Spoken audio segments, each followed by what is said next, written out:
Right. So apparently if I touch the button on the side of my phone, which is like one of these, it's like a, I don't know what the fuck you would call it. It like records your fingerprint.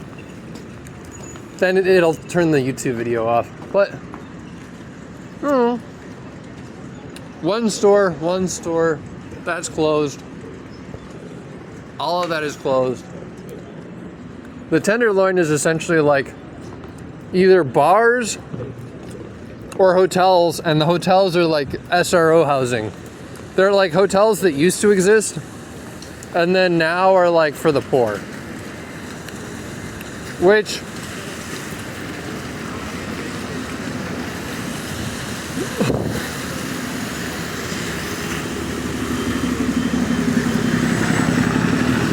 like, you see that building? You see that? I mean, let's count. 1, 2, 3, 4, 5, 6, 7, 8, 9. 1, 2, 3, 4, 5, 6, 7, 8, 9, 10. I believe there's 10. Above. Wait, hold on. 1, 2, 3, 4, 5, 6, 7, 8. Yeah. So there's 10 stories above ground level. Okay? There's 11 stories tall. Every building, every store on the ground level is closed. On this building, this is a beautiful white building with like the first 3 floors are black. Like this black architecture thing, right? Okay. So, if there's one Verizon store on the first level, what are the odds that any of those buildings, like any of those rooms are open? Right? Like at all. Like, what are they, like, it's like, I don't know, I can't physically go up there. Right? But for all I know, they're closed. When extrapolating, I already know that like 9% of the building is empty. And I'm homeless. So I'm sitting out here looking at this building going, well, the lights are on. What, are they on a timer? Is it like that shit where you like go on vacation and you just put all the lights in your house on a timer? I don't know. I'm gonna go into a Pete's Coffee House and steal creamer. And no, sugar. I could steal creamer, but I've been poisoned so often from it. Oh, I'll talk about that in a minute. You'll love the shit out of that. So this is me stealing creamer, or sugar. Look at me, I'm such a thief.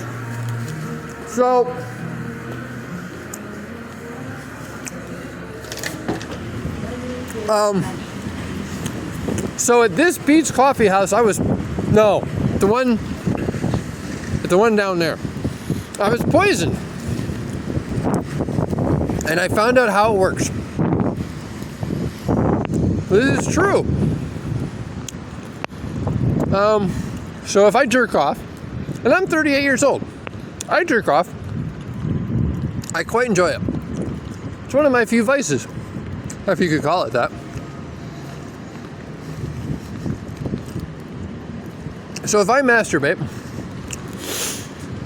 then the creamer that I take from a coffee place will have mercury put in it, and people will go around me with the headlight on one of their cars out because they've used the headlight filament to put something in the coffee that makes you sick. And then they'll drive by with a fucked up headlight because it's like Oedipus from Oedipus Rex. And if I don't jerk off, it's like a creme brulee where someone is hard on the outside but soft on the inside.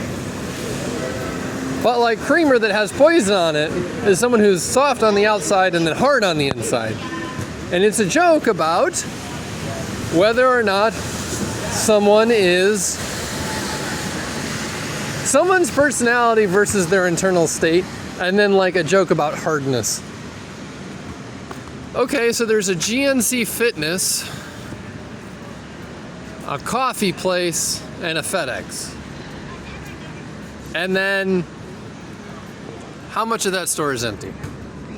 So this is poisoning someone to a joke about, oh, and then that umbrella indicates it's like the future, right?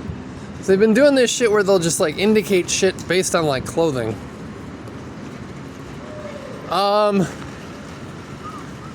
But like abandoned building, it's like abandoned, FedEx, GMC, abandoned, Chase building. Chase Bank. So I found that out yesterday after I went to the FBI, okay, to tell them about being poisoned in some other way. And then I went back the next day, okay, and the woman crossed her arms and put her legs out like this, as wide as possible with her arms crossed while talking to me. Which is another one of these, we're gonna fuck with somebody? Yeah. See, they do the knees out because you've worn your knees out praying. Again, or the bee's knees. I fucking have no idea. Again, it's attempting to use behaviorism with something that someone will then be keyed to. Like every time he does this one thing, we'll do this around him, and then do something else to see if we can treat him like a dog, or Pavlovian conditioning, or right. So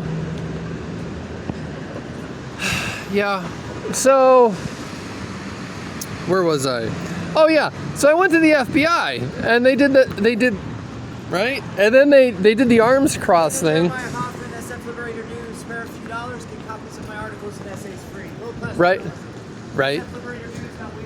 This is another one of these, like, you have to, if you walk past the guy who is asking for help all the time, that proves that you're a bad person, right? And therefore, it's like biblicalism, like, you're not the good Samaritan, so you're therefore a bad person. Which is so fucking transparent that every time it happens, I'm like, oh, okay, so this is bullshit again. But yeah, I went to the FBI. I was poisoned at Bread and Butter Cafe by someone who had fucked with the milk. And then they went by with a car that had one of its headlights out to indicate that they knew I would be poisoned because it makes half of my head hurt when it happens, which I'm assuming is mercury. And then I went back to the FBI the next day, and the woman was crossing her arms with her legs spread in such a way that she was indicating that she in fact could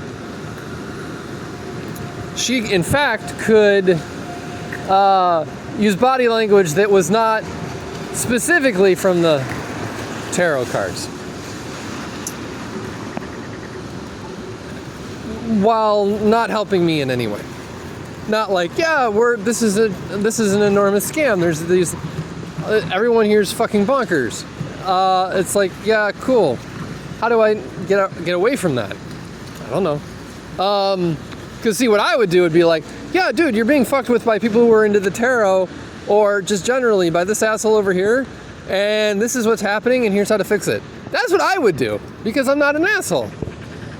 But everybody else here is. That's the thing that's so weird. Like, tarot or not, like, everyone here is just like, tarot, crypto-Christian, like, everyone here is just like abandoned fucking building, right? That purple sign, that's a Furlease. It's like, why? It's like, well, why? Here's an abandoned building.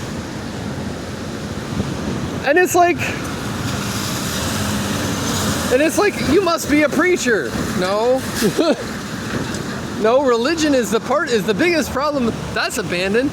It's derelict. It's for rent, empty. It's like, and that building, how much of that is empty? And here I am homeless. And it's like, how much of this shit is like, it's like, I don't know. Religion here is a massive part of the problem because they can't get their shit together enough to, like, not be cunts. And so no one wants to be here because it's like, That right there, that's the coolest thing that exists in the city. Everything else is shit. You have a trolley, which has been there since like God knows when, and everything else here is just dog shit.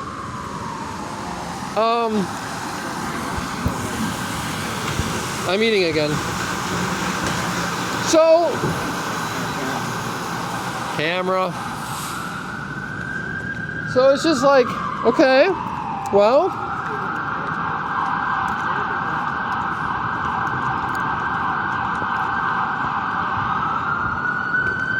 I don't know what any of this proves.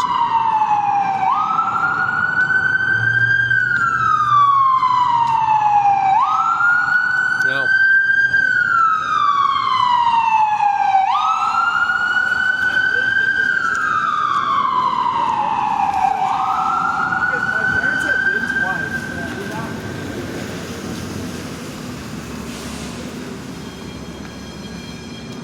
It's just sort of like, oh, I'm going to walk by the First National Bank, which is closed. And it's like, why did First National Bank close? Because they dumped like a massive amount of their portfolio risk in one company. In Silicon Valley Bank, they dumped all of their security risk in one company. And then when that went tits up, the bank closed. Which is stupid because it's like, you're a bank that's on Market Street where all of the property is abandoned, right? Okay? I'll give you an example. You see that building right there? That gorgeous building? Across from Fidelity Bank? Apparently some like, that's been there like that for 3 fucking years and was probably like that since COVID. So, I mean, like 5 years, there's nothing there. So, Empire Records just bought it for $24.5 million. Which is like, okay, well, abandoned. So, I don't... So you're a bank and you're just sitting here across from, I don't even know if that's open or if that, like, people are just squatting in there, like pretending to be bankers. That's how fucked up people here are. Like, I don't know if they're just like mentally ill, and then like, I don't know.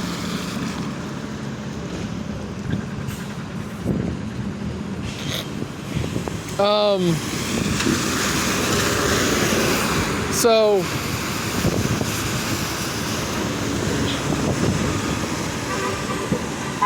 anyway, yeah, where was I? Oh yeah.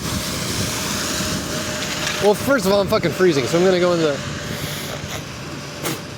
into the this bank. There's a free open space thing. I'm gonna go in there and warm up. But it's just like abandoned. Yeah, that's an abandoned building. It's like Fidelity Bank, abandoned building, abandoned fucking building. And you had First National Bank, which dumps all of its portfolio risk in Silicon Valley Bank. And when I say portfolio risk, I don't mean like their entire balance sheet, but like enough of their balance sheet where anyone with a computer spreadsheet and a modeling software could have figured out, like, you know, if there's a massive downturn in the economy or these half dozen startups don't work because this is an incredibly risky company, because Silicon Valley Bank is a private equity firm that specializes in like half a dozen like angel investor type shit, and if they don't work, the thing closes. So what we're going to do is we're going to take this bank, right, First National, and we're going to invest all like enough portfolio risk in a private equity firm where if it doesn't work, the bank closes. Oh, why would you do that? Oh, look, and that's abandoned.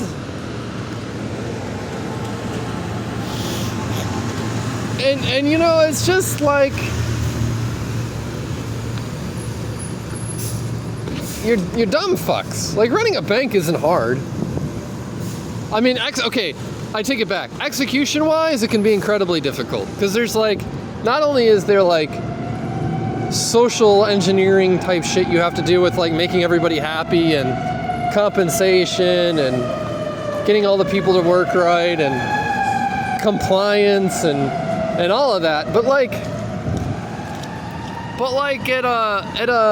so that bookstore. So abandoned building. Closed bookstore that was 3 stories fucking tall. That pisses me off. And then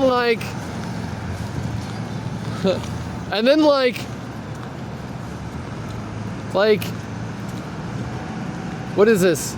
A kebab place, a tea house, and then a pot store across from like an abandoned building. Abandoned Walgreens, by the way. Those are always fun because they have to lock all the cabinets. But as far as like running a bank, like anything that's easy is typically easy in one sense but hard in another. So like running a bank is easy. Like, how do I explain this? Running a bank is easy in the sense that there are certain things that you do and you don't do. It's hard in the sense that you have to do compliance, you have to do execution, you have to have people who can, sociable types. Not me. You have to have like a storefront, you have to have investors and like you have to do Q1 report, or you have to do quarterly reports, and all that's incredibly tough because that's all execution. You have to have people who know what they're doing. But on an executive level, it's like you don't make your portfolio risk all Silicon Valley type shit, because if it closes, it's gonna shit the bed. And not only that, but you live in a city where all the buildings are abandoned. You could buy them for cheap. So you invested in all the wrong type of shit because you're morons. This is the public open space. They have these all over the city. It's really nice. I